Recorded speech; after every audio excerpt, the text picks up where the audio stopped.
Hey everybody, and welcome back to the channel. It's your girl Lori, and it is August 1st. Happy August 1st.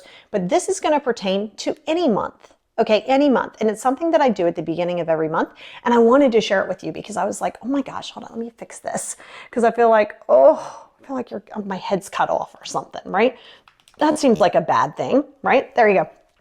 So, but I was excited to share this with you because it's something that I like to do at the beginning of every month, and I really, really think that you'll benefit from it. So let's get into it.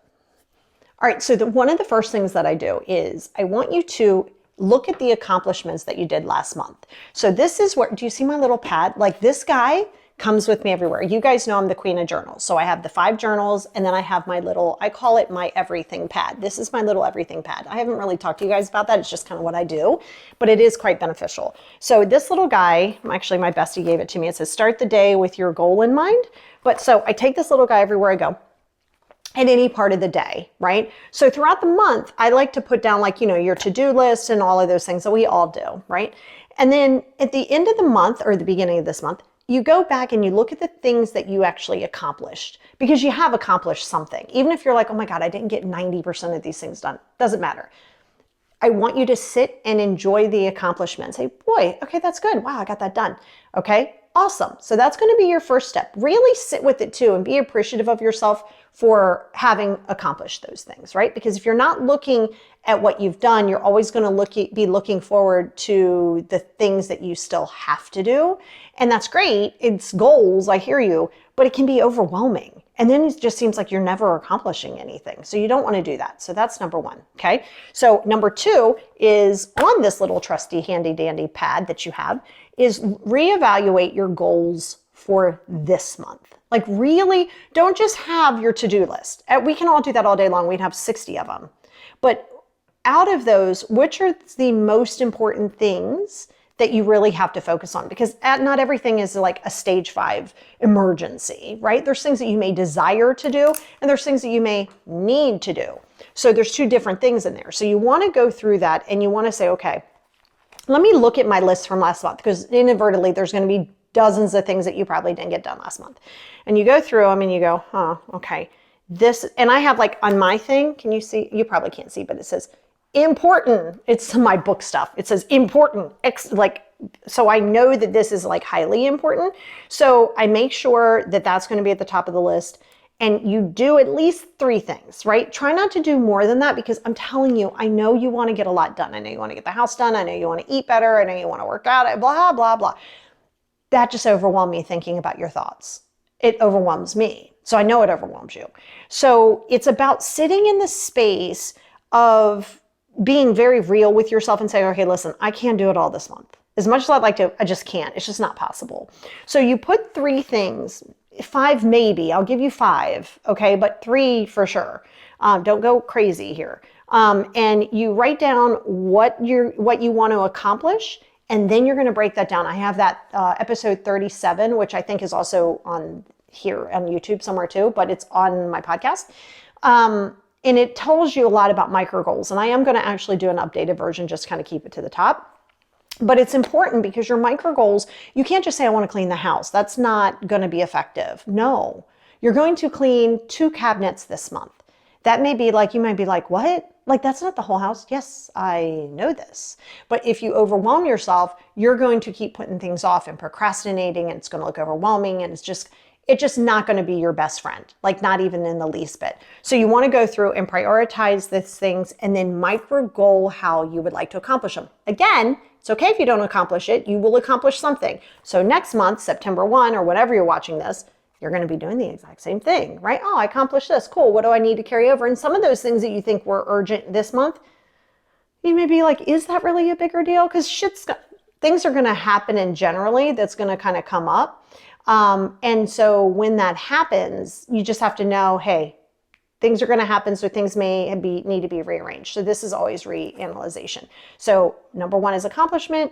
Number 2 is reprioritize for the month. Number 3 is what are you going to do for yourself this month? So we already know what you need to do and all this stuff over here. We know what you did last month.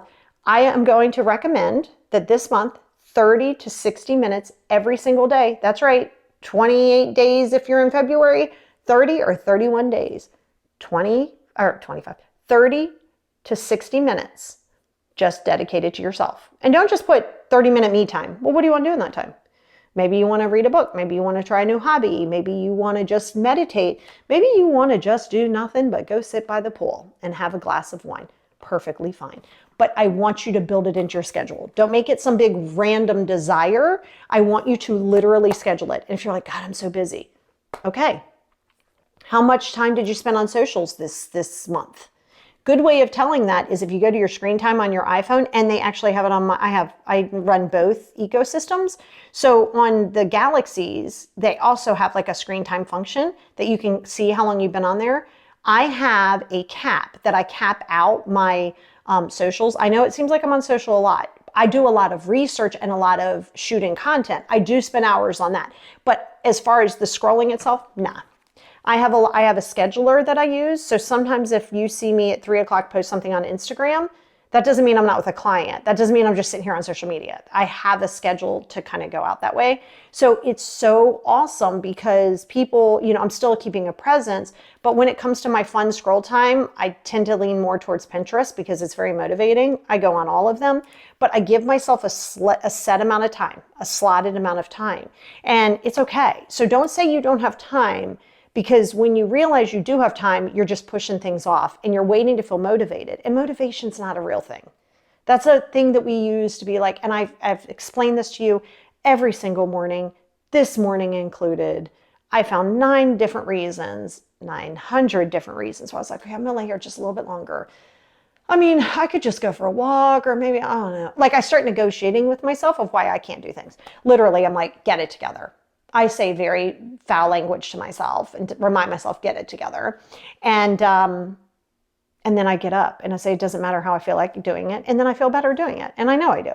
So you have to be within reason. So your goal this month is to reflect on the things that you've accomplished, focus on reprioritizing what it is that you want to do. And third, and one of the seriously most important, is what are you going to do for yourself this month? How much time are you going to spend trying something new? The rule of thumb is read 10 pages of a book. I don't know if it's a day. I think it's a day. I think it's 10 pages a day or something like that. I have books on Audible. I have regular books. So I have my books by my bed. I have books on my Kindle, and I have books on Audible because I'm ADHD.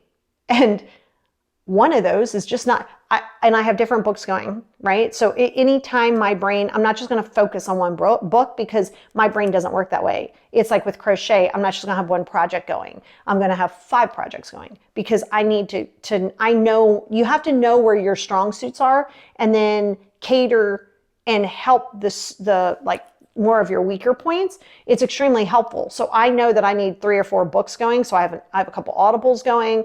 I have a couple regular books going. I have a couple Kindles going. And it's great because, and believe it or not, I can follow them, right? And I do them all in short bursts. But it's really good to learn something new every single day if you can. Just rule of thumb, learn something new. Look up something, learn a new French word, learn a new Italian word, just because, right? So that's going to really help you start to elevate your mental health as well. So happy first of the month.